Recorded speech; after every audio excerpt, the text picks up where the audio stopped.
हम लोग अयोध्या के सूर्य कुंड पर मौजूद हैं और आपको बता दें कि ये वही जगह है जहां पर जब भगवान श्री राम जन्मे थे तो सूर्य भगवान उनको देखने के लिए आए थे और वो 1 महीने तक वापस ही नहीं गए। और लगभग कहा जाता है कि उस समय पर त्रेता युग में 1 महीने तक पूरे अयोध्या में सिर्फ दिन ही था। एक भाई साहब है, अयोध्या के ही रहने वाले हैं, तो इन्हीं से जानेंगे यहाँ की मान्यता क्या है, क्या कुछ उस टाइम पर हुआ था, क्योंकि ये अयोध्या के हैं तो ज्यादा अच्छे से हम समझाएंगे।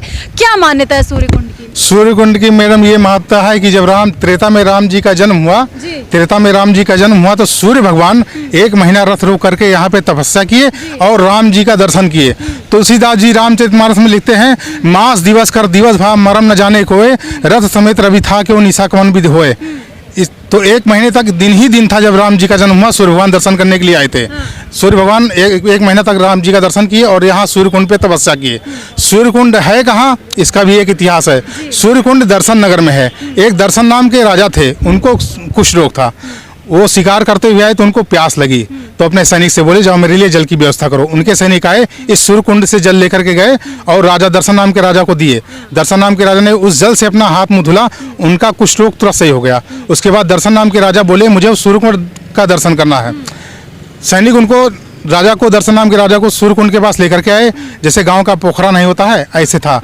उसके बाद में बताइए यहाँ पर अंदर क्या क्या चीजें होती हैं और कौन कौन से लोग कहाँ कहाँ से आते हैं? यहाँ बहुत दूर दूर से लोग आते हैं, दिल्ली, बम्बई, बिहार से, गुजरात से भी लोग आते हैं केवल स्नान करने के लिए। यहाँ जुलाई में स्नान करने की महत्ता बहुत ज़्यादा है सूर्यकुंड के। अच्छा, तो देखिए इस सूर्यकुंड में नहाने के लिए लोग आते हैं, दूर दूर से आते हैं, दिल्ली मुंबई से आते हैं। तो नहाने से क्या होता है उन लोगों को, खासकर लोग यहीं पे नहाने अयोध्या के सूर्यकुंड में क्यों? ये प्रथा उसी समय से चली आई थी जब दर्शन नाम के राजा जो है इस जल से अपना हाथ मुँह धुले तो उनका कुष्ठ रोग सही हो गया। अच्छा। ये प्रथा तभी से चली आ रही है।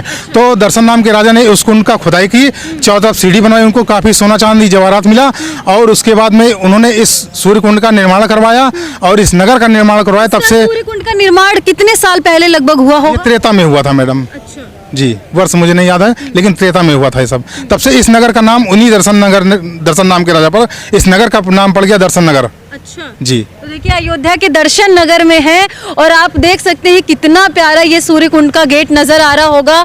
अंदर जल ही जल भरा होगा। जी, अंदर कुंड है। शाम को रेजर लाइट शो होता है 7 बजे से 7:30 बजे तक, फिर दूसरा शो होता है 8 बजे से 8:30 बजे तक।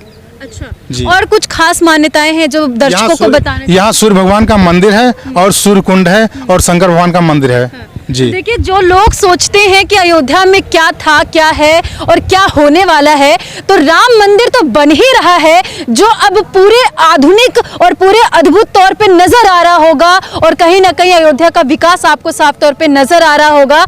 और एक सूर्य कुंड है जहाँ की मान्यता इन भाई साहब ने साफ तौर पे बताया है और ये जानकारी हमें भी नहीं थी। तो ये खास जानकारी जानकर आपको कैसा लगा कमेंट सेक्शन में जाके हमें जरूर बताइएगा। और आप बताइए दर्शकों को क्या कुछ बोलेंगे अयोध्या के बारे में, अयोध्या में और क्या कुछ अच्छा लग रहा है, क्या कुछ अच्छा बन रहा है? सभी दर्शकों और यात्रियों से निवेदन है, आप जब भी आए तो अयोध्या में जितने भी तीर्थ स्थल हैं, चाहे सूर्यकुंड हो, चाहे नंदीग्राम हो, भरत जी की तपस्थली हो, चाहे गुप्तार घाट हो, चाहे मणि पर्वत हो, चाहे दशरथ समाधि हो, चाहे मखौड़ा धाम हो, सारे तीर्थों का दर्शन जरूर करिए, अवश्य करिए। आपको बहुत लाभ मिलेगा, बहुत शांति मिलेगी। अच्छा, पहले ऐसा अयोध्या नजर आता था आप लोग? नहीं, पहले था लेकिन इसका विकास नहीं हुआ था।